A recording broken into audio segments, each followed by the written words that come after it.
Ready? Go. Hello. Morning.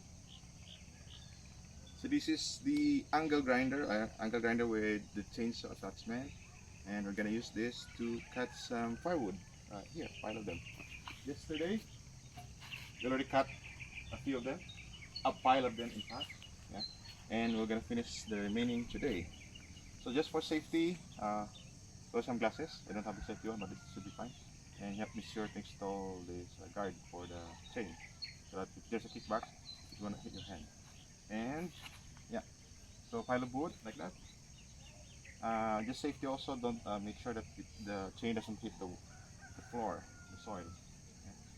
So let's fire it up.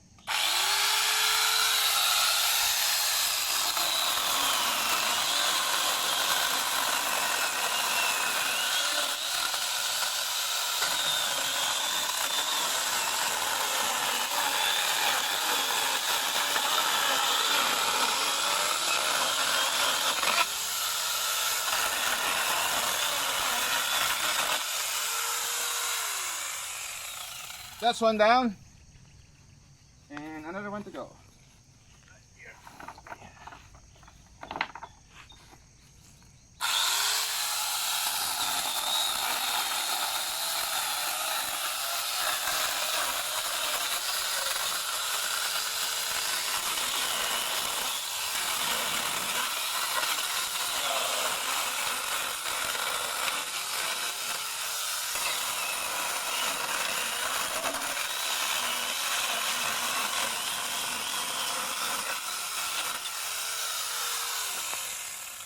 Hey, it's amazing what this little chain can do. Yeah.